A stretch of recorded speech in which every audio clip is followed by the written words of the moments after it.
오늘까지 우리가 히스기야 왕에 대해서 공부를 하겠습니다. 그동안에 36, 37, 38, 39장까지 공부하면서 믿음이 없던 시대에 믿음으로 산다고 하는 것이 무엇인가, 하나님이 히스기야 왕을 통해서 본을 보이시고 모델로 세우셨다. 오늘 39장까지 히스기야에 대해서 공부를 하고, 이제 이사야서는 여기까지만 하고 내일부터는 다시 우리가 창세기로 들어가겠습니다. 히스기야 왕의 말년에 일어났던 일인데요. 1절에 보면 그때란 말은 히스기야 왕이 죽을 병에 걸렸다가 나음을 받은 이후에 그 말이죠. 그때에 발라단의 아들 바벨론 왕 무로닥 발라단이 히스기야가 병들었다가 나았다 함을 듣고 글과 예물을 보낸지라.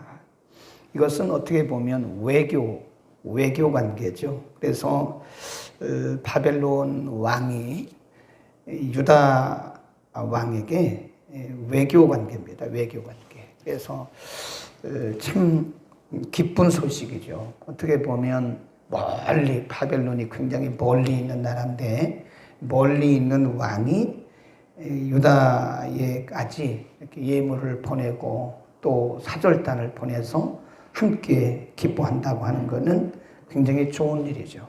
그래서 2절에 보면 히스기야가 사자를 인하여 기뻐하며, 사자는 외교 사절단이죠. 사자를 인하여 기뻐하여 그에게 궁중 보물 곧 은금과 향료와 보배로운 기름과 모든 무기고, 이게 문제예요. 모든 무기고, 그리고 보물고, 보물 창고에 있는 것을 다 보였으니 궁중의 소유와 전국 내의 소유를 보이지 아니한 것이 없다. 이게 이제 히스기야 왕이 큰 실수를 한 건데요. 바로 그때에 하나님이 이사야를 보내셔서 이렇게 물어보세요. 이에 선지자 이사야가 히스기야 왕에게 나와 묻되 그 사람들이 무슨 말을 하였으며 어디서 왕에게 왔나이까? 히스기야가 가로되 그들이 원방 곧 바벨론에서 내게 왔나이다. 4절 읽습니다. 시작. 이사야가 가로되 그들이 왕의 궁전에서 무엇을 보았나이까? 히스기야가 대답하되 그들이 내 궁전에 있는 것을 다 보았나이다. 내 보물은 보이지 아니한 것이 하나도 없나이다. 하나님이 이사야를 통해서 앞으로 되어질 일을 그에게 말씀해요. 경고입니다. 경고. 뭐라고 경고를 하시냐면 5절에 이사야가 히스기야에게 이르되 왕은 만군의 여호와의 말씀을 들으소서. 6절 보라, 날이 이르리니 내 집에 있는 모든 소유와 내 열조가 오늘까지 쌓아둔 것이 모두 바벨론으로 옮김가 되고 남을 것이 없으리라. 그래 이제 나중에 물론 히스기야로부터 이제 시간이 많이 흐른 후에 유다 백성들이 바벨론의 포로로 잡혀가게 되는데, 그때 바벨론 군대와 바벨론 왕이 와서 유다 왕궁에 있는 것들을 하나하나 다 속속들이 다 가져갈 수 있었던 것은 그때 히스기야 왕이 그 1급 비밀까지 다 보여준 거예요. 그래서 그런 겁니다. 그래서 이게 히스기야 왕이 말년에 가서 큰 실수를 한 거예요. 잘 나가다가 말년에 가서 어마어마한 실수를 하고 하나님께 책망을 들은 겁니다. 오늘 본문이 우리에게 주는 교훈이 있어요. 방심한 겁니다. 이 히스기야 왕이 잘 나가다가 얼마나 큰 좋은 일이 있었나요? 37장에 보면 하나님께서 히스기야 왕의 기도를 들으시고 아수르 군대 18만 5천 명을 모두 다 시체로 만들고, 38장에서는 히스기야 왕이 죽을 병이 들었다가 하나님이 그의 기도를 들으시고 그의 생명을 15년이나 연장시켜 주시고, 이런 일들이 있은 후에 그런 일, 바로 그런 엄청난 하나님의 은혜와 축복을 받은 후에 지금 히스기야가 무너진 거예요. 이게 넘어진 겁니다. 그래서 히스기야가 순간적으로 방심한 것 같아요. 왜 그랬을까? 순간적으로. 근데 우리가 성경에 보면요, 히스기야뿐만 아니라 다윗도 그러죠. 다윗도 물론 다윗은 나중에 회개하고 돌이키긴 했지만 순간적으로 우리아의 아내 바세바를 범한 거예요. 솔로몬도 잘 나가다가 전무후무한 그런 하나님의 축복을 받은 솔로몬 왕이었는데 솔로몬이 말년에 가서 하나님을 떠났어요. 그 어마어마한 축복, 지혜와 부귀영화를 다 받은 솔로몬 왕이 말년에 가서 그가 큰 실수를 하는 거죠. 그러니까 보면 방심했을 때 무너지더라고요. 방심했을 때. 다윗도 방심하다가 무너졌고 솔로몬도 방심하다가 무너졌고 그리고 여기 히스기야 왕도 잘 나가다가 말년에 방심하다가 무너지고 그래서 사단이 사용하는 전략 중에 하나가 우리의 마음의 허리띠를 풀게 만들어요. 방심이라고 하는 것이 사단이 사용하는 전략 중에 굉장히 큰 전략입니다. 그래 제가 늘 하는 얘기가 뭐예요? 끝까지 잘하는 사람이 잘하는 거예요. 지금 아무리 잘하는 것 같아도 그 끝까지 잘해야 이게 잘하는 거지. 우리가 중간에 방심해가지고 무너질 수 있어요. 그러니까 허리에 마음의 허리띠를 탁 졸라매고 이거 풀면 안 됩니다. 마음의 이 허리띠를 풀면 안 돼요. 그러면 방심하는 순간에 우리는 무너지게 되는 것이다. 방심은 금물이다. 거기다 써놓읍시다. 언제나 좋은 일이 있은 후에 사단에 꼭 이 공격이 있다는 것을 우리가 알아야 돼요. 물론 사단의 역사는 항상 있어요. 항상. 사단은 항상 우리를 무너뜨리는 것이 그의 목적이기 때문에 항상 있습니다. 그러나 특별히 우리가 조심해야 할 때가 언제냐? 이 사단은 우리가 잘 되고 형통할 때 하나님이 우리 복 주시잖아요. 사단의 특징이 뭐냐면 질투예요. 질투의 영입니다. 우리가 잘 되는 것을 굉장히 싫어해요.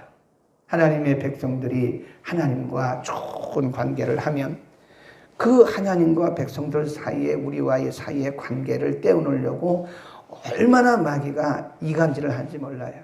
기도 못하게 하지, 예배 못 드리게 하지, 성경 묵상 못하게 하는 거예요. 그 방해를 하는 거예요. 방해를. 그 우리가 하나님께로부터 은혜 받고 축복받는 거 싫어합니다. 그래서 아주 흔들어대는 것이 그의 전략인데 그래서 하나님이 우리를 은혜 주시잖아요. 그때 조심해야 돼요. 그냥 마음의 허리를 딱 풀어놓고 좋아가지고 들떠가지고 그러면요 틀림없이 무너집니다. 들뜨지 마세요. 아무리 좋고 아무리 은혜를 주시고 하나님 우리에게 축복하시고 형통한 일이 있어도 꼭 형통한 뒤에 사단의 방해가 있기 때문에 항상 긴장하고 어떤 모습으로 우리에게 치고 들어와도 우리가 방어할 수 있도록 그렇게 항상 긴장하고 준비를 해야 된다. 두려워할 것은 없지만 긴장하고 있어야 된다. 두 번째, 오늘 본문을 통해서 히스기야가 무너지는 과정을 보면요. 사단의 전략이 얼마나 교묘한지 몰라요. 거기 보면 39장 1절에 보면 글과 예물을 보낸지라 그랬어요. 병들었다가 나았다 함을 듣고 글과 예물을 보냈다. 지금 히스기야가 왜 그렇게 마음이 확 열렸을까요? 그 사절단에게. 그 바벨론 왕이 보내준 그 글, 그리고 바벨론 왕이 보내준 그 예물, 거기에 지금 순간적으로 히스기야 왕의 눈이 확 열려버린 거예요. 그 마음이 풀어진 거예요. 순간적으로. 그 예물이 뭔지는 모르지. 어떤 예물을 보냈는지, 사절단들이 어떤 예물을 가지고 오고 바벨론 왕이 무슨 글을 써서 히스기야 왕에게 보냈는지 그건 알 수는 없어요. 성경에 기록이 없으니까. 그런데 중요한 것은 히스기야가 그걸 보는 순간, 이 사탄의 전략이라니까요. 마태복음 4장 한번 가보세요. 우리 거기다 간지를 껴놓고 마태복음 4장에 보면 예수님께서 금식하시고 배가 줄이실 때에 마귀가 왔어요. 그리고 이렇게 얘기를 합니다. 마태복음 4장 3절. 시험하는 자, 마귀죠. 시험하는 자가 예수께 나와서 가로되 내가 만일 하나님의 아들이었든 명하여 이 돌들이 떡덩이가 되게 하라. 이쪽 마귀. 그 다음에 6절에 5절 이에 마귀가 예수를 거룩한 성으로 데려다가 성전 꼭대기에 세우고 가로되 6절 내가 만일 하나님의 아들이었든 뛰어내리라. 그 다음에 두 번도 이기지 못하니까 세 번째 이렇게 얘기를 합니다. 8절 시작. 마귀가 또 그를 데리고 지극히 높은 산으로 가서 천하만국과 뭘 보였어요? 영광. 천하만국과 마지막 시험이 뭐냐면 천하만국의 높은 산에 데리고 올라가서 천하만국과 모든 영광을 다 보여주면서 그가 하는 얘기가 가로되 만일 내게 엎드려 경배하면 이 모든 것을 내가 내게 줄 것이다. 줄 수도 없죠. 사실은 사탄이 뭔데 그거를 다 우리에게 주겠어요. 예수님께 뭔데 사탄이 줄 수 있어요. 그러나 유혹입니다. 유혹. 다 보여주면서 하는 얘기가 이 모든 영광을 내가 너에게 줄 것이다. 이거 영광, 명예 이것 때문에 우리가 무너지게 되는 거예요. 그럼 다시 우리가 이사야 39장으로 가서 1절을 보면 나았다함을 듣고 글과 예물을 보냈다. 이게 사람의 마음을 사는 거거든요. 그러니까 사람이 돈 줘서 안 넘어가는 사람이 있어요. 되게 보면 돈에 다 넘어가잖아요. 선물에 안 넘어가는 사람 누가 있냐고요. 그래서 성경에 보면 절대로 관직에 있는 사람들은 뇌물 받지 말라고. 사람이 뇌물 받으면 마음이 흔들려요. 그러니까 지금 자잘한 그런 뇌물들이 오고 가는 거를 가끔 얘기를 듣고 또 우리가 뉴스에 나오는 것도 보고 그러잖아요. 그게 불법이거든요, 불법. 그러니까 사람들이 돈에 약해요. 선물에 약해요. 그러니까 히스기야 왕도 지금 그 글과 사절단이 가져온 왕이 보낸 그 예물을 보는 순간에 마음이 빗장이 팍 풀어진 거예요. 사실 거기 3절 이하에 나오는 그 2절 이하에 나오는 그 1급 비밀 보이면 안 되거든요. 1급 비밀 다 보여줬어요. 국가 1급 비밀을 열쇠 갖고 다니면서 다 열어가지고 무기고까지 다 보물고까지 다 보여준 거예요. 그러니까 사단은 항상 사람의 마음을 움직이는데 꼭 그렇게 나를 우회하는 것처럼 한다니까. 나를 우회하는 것처럼 해가지고 우리를 미혹에 빠뜨리는 거예요. 그러니까 정신 바짝 차려야 돼요. 사단의 전략은 나를 우회하는 것처럼 합니다. 예. 그래서 우리에게 물질도 주고 또 마음도 주고 걱정해 주는 척하고 이런단 말이에요. 그러니까 이게 우리가 잘못하면 분별력을 잃어요.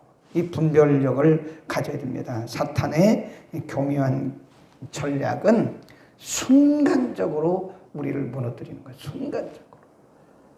예수님도 시험했는데요. 모든 영광을 다 보여주면서 네가 나한테 한 번만 절해라 말이야. 응? 그러니까 모든 영광을 다 자기가 줄 수 있는 것도 아니잖아요. 어떻게 마귀가 모든 영광을 다 줍니까? 그 영광을 어떻게 다 줘요? 그런데도 순간적으로 예수님께도 유혹했듯이 오늘날도 사단은 우리를 우회하는 척하는 거예요. 네, 우리를 우회하는 척하면서 우리를 무너뜨리려고 하는 것이 사단의 전략이다. 그래서 우리가 누가 뭘 주면요 그거 덥석덥석 받으면 안 됩니다. 누가 우리에게 뭐 이렇게 좋은 얘기 해주는 것 같지만 그 덥석덥석 받으면 안 돼요. 분별을 잘 해야 됩니다. 한번 받아놓으면 우리가 그거 다시 물을 수 없잖아요. 응? 그 나를 위하는 것처럼 보이고 내게 뭐 이렇게 덕이 되는 것처럼 보이는 일일지라도 그러나 그것이 어쩌면 우리에게서는 하나의 미끼가 될 수 있어요. 미끼를 던져요. 사단은 항상 우리에게 달콤한 미끼를 던져서 우리를 무너뜨리려고 하는 것이기 때문에 정말 저게 나를 위한 것이냐 할 때 내 육신을 위한 것이나 내 영적인 것에 유익이 되느냐 안 되느냐를 잘 보셔야 돼요. 육신의 유익만을 위해서 한번 덥석 먹었다가는 다시 그건 넘어질 수밖에 없는 것이고 다시 물론 우리가 돌이키고 물리치면 되긴 하겠지만 히스기야 왕을 우리가 보면서 참 안타까운 일이다. 그렇게 기도 많이 하고 아수르 왕이 그 18만 5천 명의 군대를 보내서 또 랍사게가 이간질 시키고 막 그럴 때도 히스기야 왕이 안 무너졌어요. 아무리 그 아수르 왕이 그래도 사네립이 그러고 랍사게가 다니면서 백성과 이간시켜가지고 그래도 중심 잘 잡았다고요. 그런데 그 예물 하나의 마음이 무너지잖아요. 이해하시죠? 예물 하나에, 그 글 하나에, 그 마지막 중요한 시기에 무너지는 거예요. 히스기야가 대단한 믿음의 장군입니다. 믿음의 사람입니다. 그런데 그 예물 하나에 순간적으로 무너진 거잖아요.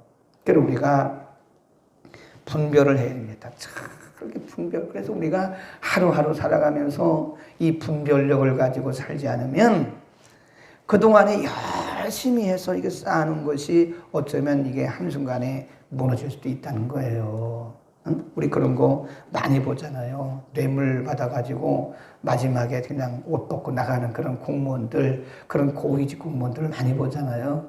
참 우리가 이 분별력, 참 말은 이렇게 해도 이 분별력을 갖는다는 게 이게 참 쉽지가 않아요. 그래서 이게 참 인간의 탐욕, 인간의 욕심을 버리기가 쉽지는 않지만 항상 인간의 욕심과 탐욕을 가지고 우리에게 도전해 오기 때문에 항상 조심해야 된다. 아멘. 하나님 앞에 그렇게 기도해야 됩니다. 오늘 아침에 하나님 우리가 끝까지 잘할 수 있도록 방심하지 않도록 하나님 우리에게 은혜를 주시고 또 한 가지는 하나님께서 우리에게 분별력이라는 것이 순간순간 찰나찰나에 필요하더라고요. 순간순간에 예스와 노를 분명히 해야 되거든요. 아닌 것은 아니라고 말하고 긴 것은 기라고. 그래서 분명히 예스와 노를 말을 해야 되는데 그 순간순간 우리에게 분별력이 필요한 것이다. 아멘. 오늘도 믿음으로 승리하기를 축원합니다. 기도하겠습니다.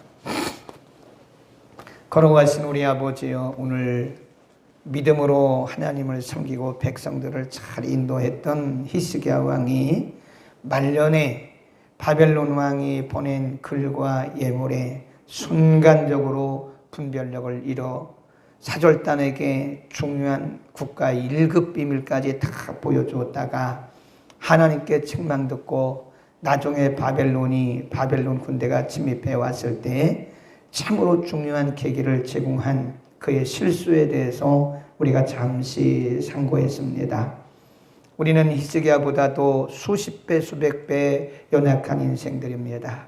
그러가신 아버지요, 우리들에게 분별력을 허락하시고 방심하지 않을 수 있도록 은혜 위에 은혜를 더하소서. 하나님이 우리를 높이시고 우리를 형통케 하실 때에 더욱 우리의 마음의 허리를 동이게 하시고 방심하지 않도록 하나님의 은혜를 통하여 주옵소서. 마귀는 우리를 넘어뜨리기 위해서 순간순간 이 세상에 보이는 것들, 이생의 자랑과 안목의 정욕을 가지고 우리에게 달려들 때에 우리들에게 분별력을 주셔서 우리가 넉넉히 분별하고 승리할 수 있도록 하나님의 은혜를 더하여 주옵소서. 오늘도 성전에서 그리고 가정에서 함께 말씀 들은 모든 우리의 권속들, 죄 많은 이 세상 사단의 유혹이 난무하는 이 세상 가운데서 하나님의 말씀 붙들고 성령님 의지하고 분별하며 오늘도 승리의 개가를 부르게 하여 주옵소서. 예수 그리스도의 이름으로 감사하며 기도드립니다. 아멘.